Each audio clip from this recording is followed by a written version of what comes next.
Waaleykum salaam wa rahmatullah yaram maa ngi ziar bu baax mbaa yaa ngi ci jàmm. waa dégg naa li nga expliqué ci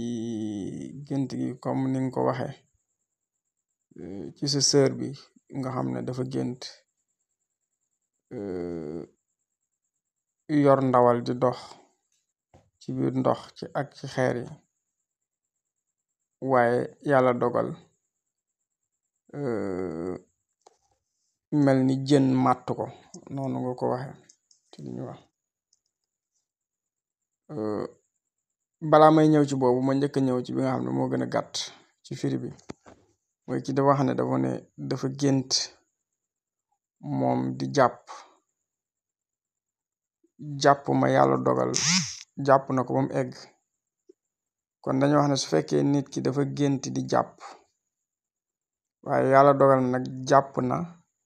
ba njàpp ma egg te bàyyiwul benn farata bàyyiwul benn sunna c'est-à-dire def na njàpp mi yépp ba mu jeex ba mu wax ashhadu ba ni mu ko war a waxee noonu te njàpp mi daggul benn yoon daal dañuy wax ne loolu de dañu wax ne dafa nekk at tawba wa taqarrubu ila allah c'est-à-dire wa ma wax ko ci olof bokk dañu wax ne loolu dafa nekk nit koo xam ne mu ngi tuub guñ nangu wala kuy dëkk di tuub la te kuy jéem a jege yàlla borom bi subhanahu wa taala la waaye koo xam ne tamit ay njàqareem ak ay difficultés yi nga xam ne daf ko doon amee que soit mu nekk wàllu finance wala mu nekk wàllu santé wala mu nekk leneen loolu daf koy tàmbale wan ginnaaw mooy ci njàpp moomu su fekkee dafa gën di jàpp kese loolu lay tegtale. kon boobu foofu la mu tëj ko boobu ñëw ci beneen bi nga xam ne moom laa wax ne kii ne dafa gént yor yàpp ma jox leen ci xëy na tuuti ay leeral rek dafa am ñu ëpp ci nit ñi saa yoo waxee yàpp rek dañ naan la baaxut loolu ñàkkul ñu koy wax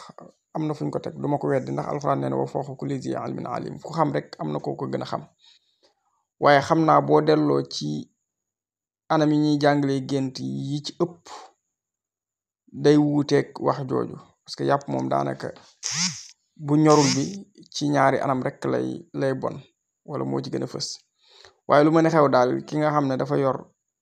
yàpp wi nii di dox loolu de dañu ne moom dina atteindre ay objectif am c'est-à-dire bu ko fekkoon muy lijjanti dara moo xam papier la wala mu nekkoon ci wàllu commerce wala leneen lu mu doon lijjanti yàlla mën na ko sottal su fekkee tamit ndox mi mu jaar di dox ndox moom mu jaar di dox loolu lu baax la ak xeer yi ci nekk waaye dafa tegtale ne même yooyu muy lijjanti bu nekkoon commerce wala mu nekkoon ci sëy bu mu bëggoon a dugg wala leneen même bu yàlla dogalee mu réussir sax wala balaa mu réussir dina am obstacle yu bari yu nekk ci kanamam léegi jën bi nga xam ne nag moo ko màtt foofu jën bi dañu wax ne dafay tegtale aussi wërsëg wu bari woo xam ne dina ko jot moo tax sax jën bi màtt ko ci biir ndox mi waaye nag wërsëg woowu dafay ànd ak yàlla daf koy booleeg ay nit yu bari yoo xam ne dañu koy iñaane aussi di ko fexeel ñi nga xam dañ nekk ay nit ñu iñaan ñoo xam ne dañu koy sonal di ko fexeel mooy jën boobu nga xam ne moom moo ko màtt kon dangay mën a wax ne gént bi li ci baaxul mooy jën bi nga xam ne daf ko màtt parce que dafay taxawaayu ñenn ci ñi nga xam ne ay nit ñu soxor lañ ñu ko yàlla borom bi subhanahu wa taala di booleel kon yàpp bi ni ma ko waxee baax na ci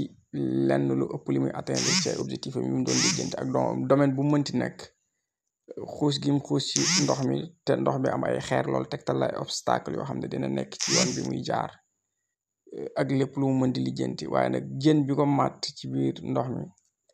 foofu tegtal la ne dina jot wërsëg comme ni ma ko waxee boo xam ne yàlla dina ko jox wërsëg bu bari ay bunt bi dinañ ubbeeku waaye nag yàlla daf koy boole ay nit ñu soxla yoo xam dañ koy fexeel ba sax moom da koy xam muy leer nañ mooy màtt googu ko jën bi màtt kon loolu mooy li nga xam ne moom moo nekk ci gént gi kon tëj naa loolu ma ubbi benn parenthèse bu ndaw joxe ci benn explication bu wuteeg loolu li ma wax ne yàpp ci anam yu néew rek lay ñàkk a baax daanaka boo xoolee rek mën nañ ne moom mooy gént nit yow nga gént lekk yàpp bu ñorut wala nga gis nit di ko lekk daanaka ci anam yooyu rek la ñuy wax ne baaxul mais à part ça daanaka yi ci ëpp 99,9% yi gént gis yàpp baax na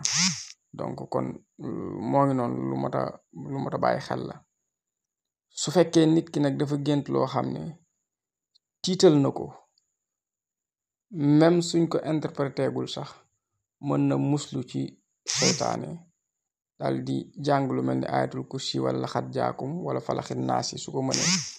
ñaan yàlla loola bu dee lu bon mu musal ko ci. waaye su fekkee tamit dafa gént goo xam ne rafet na njort ne lu baax la te amagul ko interpréteel, su fekkee mën na jàng lu mel ni fatiha alam nasrah